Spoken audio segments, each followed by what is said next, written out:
There's a powerful truth about human attraction that most people never fully understand. People don't just fall for what's real, they fall for what feels safe inside their emotional world. And when it comes to someone who pulls away, someone who keeps one foot out the door, the game isn't about chasing harder. It's about understanding what secretly keeps them hooked. Because the person who seems the most distant often has the richest inner fantasy life. And if you learn how to tap into that, you don't just keep their attention, you become the one they can't quite walk away from. There's something incredibly counterintuitive about attraction when it comes to someone who avoids closeness. The more you try to make them feel secure through constant reassurance, the less safe they actually feel. And that's because their version of safety doesn't come from intensity, it comes from space. When someone is emotionally avoidant, closeness can feel overwhelming. Not because they don't enjoy connection, but because too much of it too quickly feels like a loss of control. So, when you show up as completely available, completely predictable, always there at a moment's notice, instead of relaxing into it, they start to feel boxed in.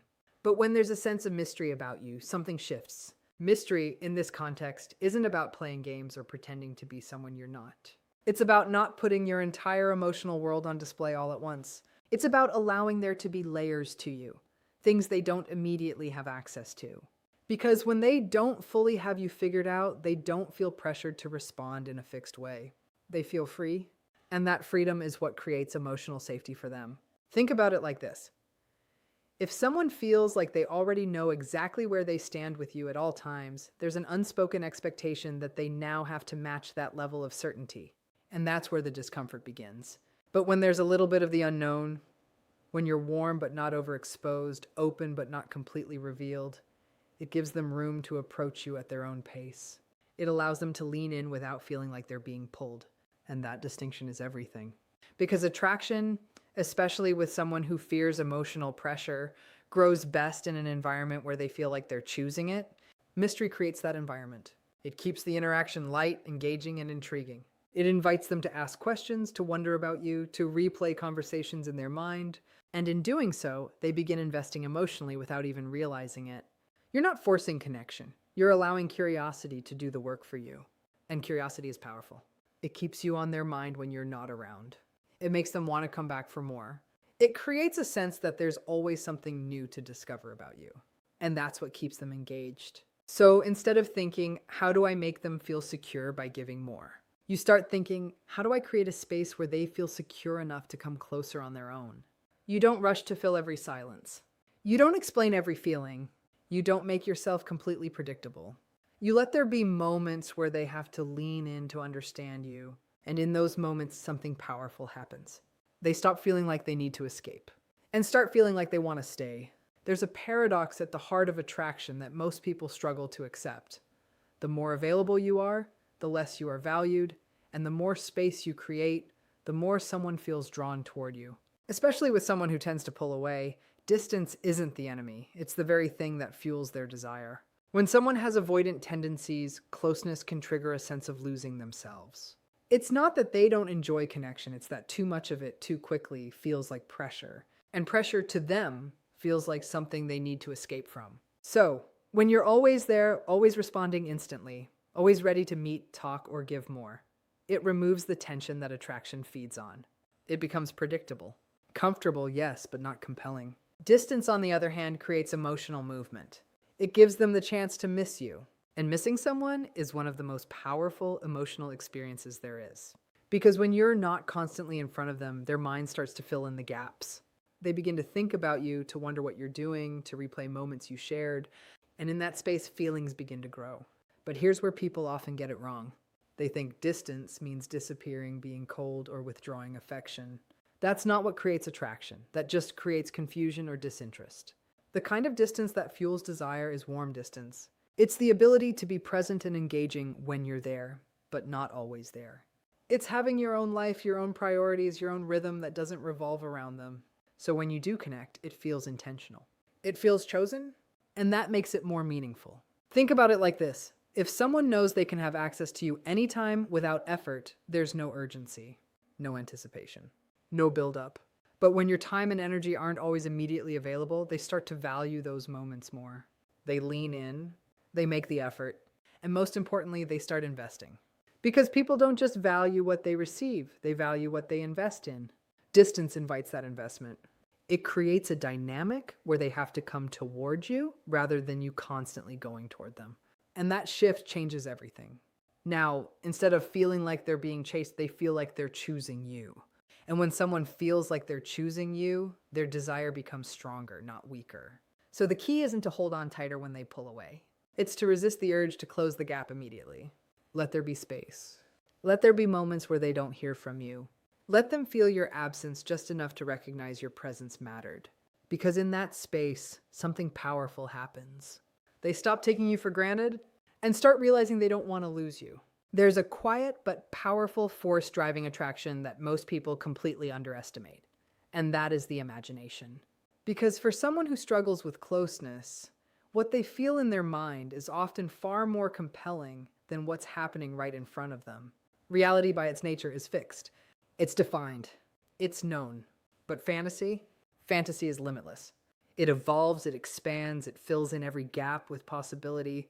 And for someone who fears being emotionally trapped, possibility feels far safer than certainty. When you give someone everything up front, your full attention, your full story, constant reassurance, you leave very little room for their imagination to engage.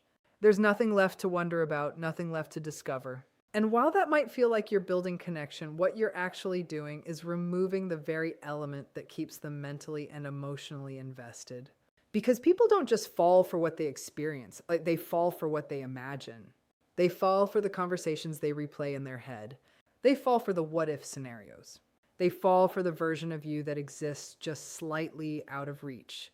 And this is especially true for someone who leans avoidant. Their emotional comfort zone isn't an intense, grounded reality. It's in the space where they can feel something without being fully consumed by it. So when you become someone who feeds that sense of possibility, something shifts. You don't over-explain yourself. You don't rush to define everything. You allow moments to breathe. You let there be pauses, unanswered questions, subtle hints of depth that they haven't fully uncovered yet. And in doing so, you give their mind something to play with. You become a presence that lingers not because you're constantly there, but because you're not fully known. Think about the moments when you've been most intrigued by someone. It wasn't when they told you everything about themselves in one sitting. It was when there was something about them you couldn't quite figure out. Something that made you curious. Something that made you think about them long after the interaction ended. That's the power of fantasy. It keeps the emotional experience alive even in your absence. It builds anticipation. It creates a sense that there's always more beneath the surface. And that feeling is addictive.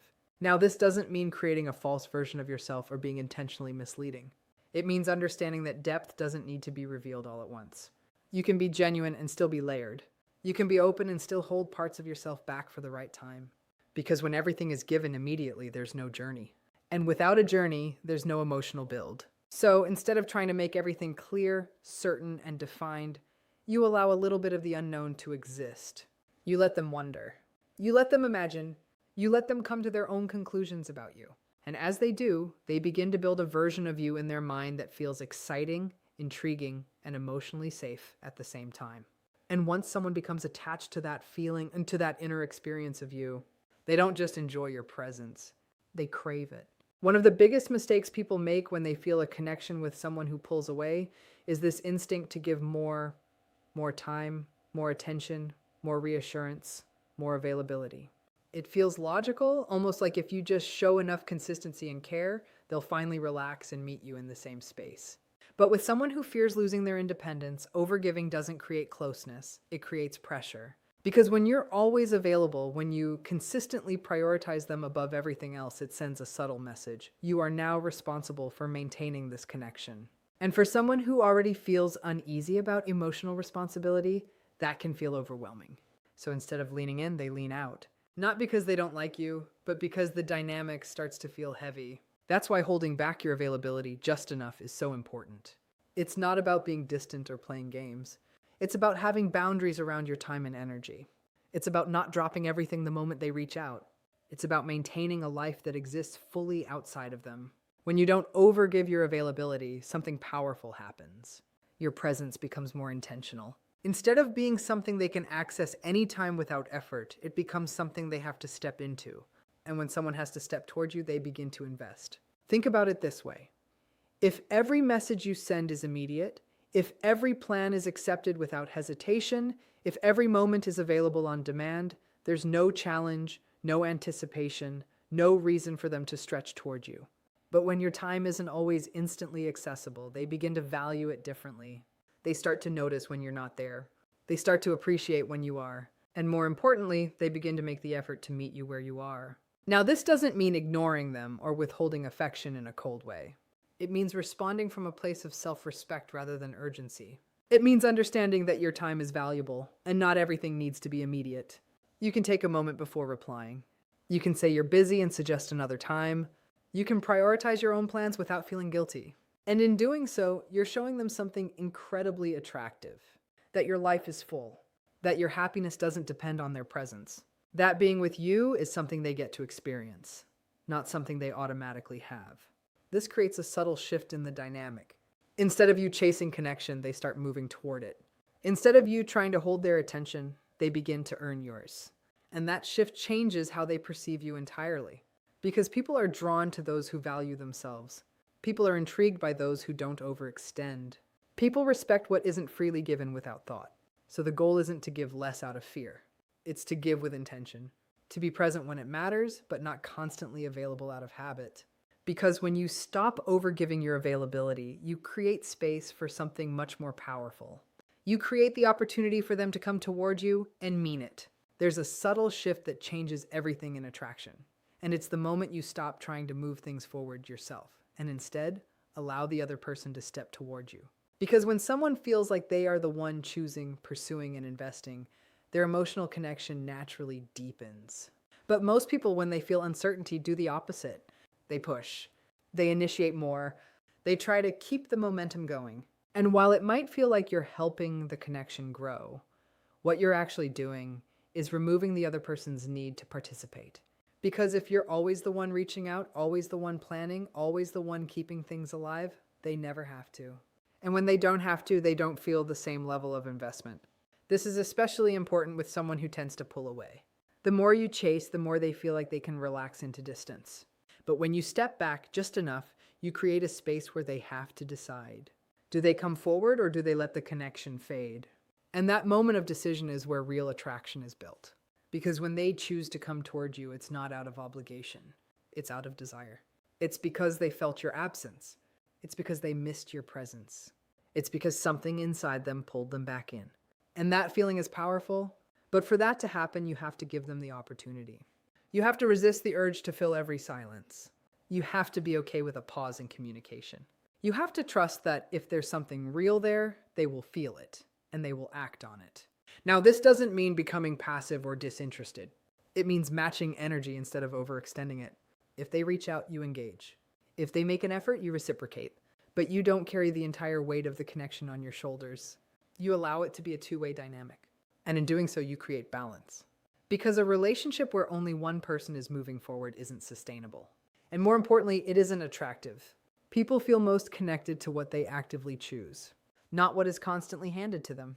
So when you step back and allow them to come toward you, you're not losing control. You're actually creating a stronger form of connection, one where their actions begin to match their feelings, one where their effort reflects their interest, one where you're no longer guessing how they feel. You're seeing it in what they do. And that clarity is powerful. It shifts you from a place of uncertainty into a place of confidence. Because now you're not trying to convince someone to be there. You're giving them the space to show you if they truly want to be. And when they do choose you, when they reach out, when they move closer, when they invest their time and energy, it feels different. It feels genuine. It feels earned. It feels real. So instead of constantly asking, what can I do to keep this going? You start asking a better question. Am I giving them the space to step toward me?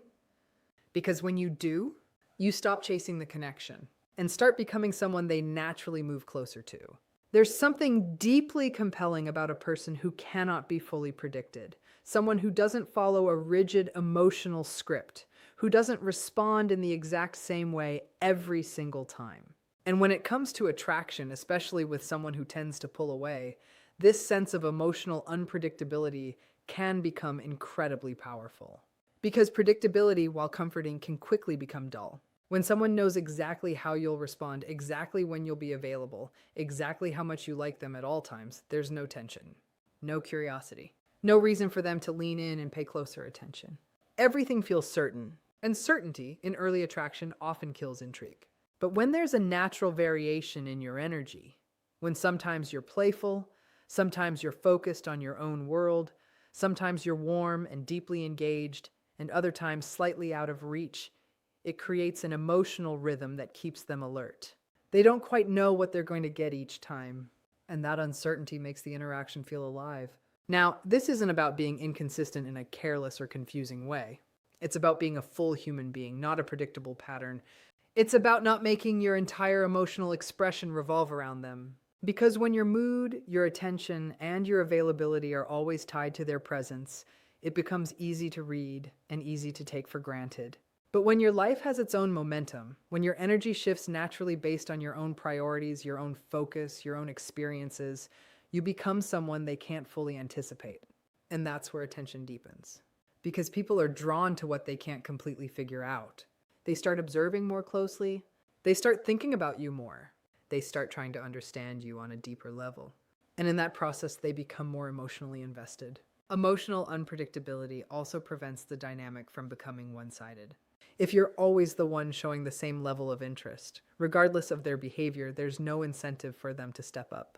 But when your energy responds to the moment, when you're warm in response to effort, and slightly more reserved when they pull back, it creates a subtle feedback loop. They begin to associate their actions with your energy. And naturally, they start adjusting, not because you told them to, but because they feel it.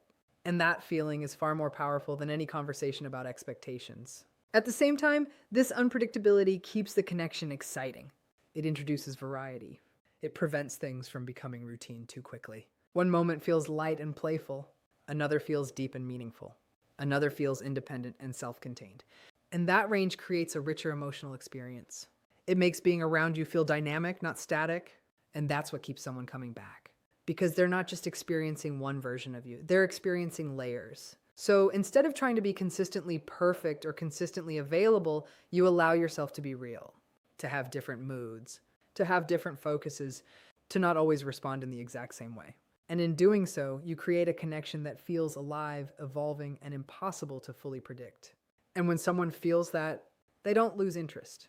They become more and more drawn in, trying to understand the energy that keeps surprising them and keeps them wanting more.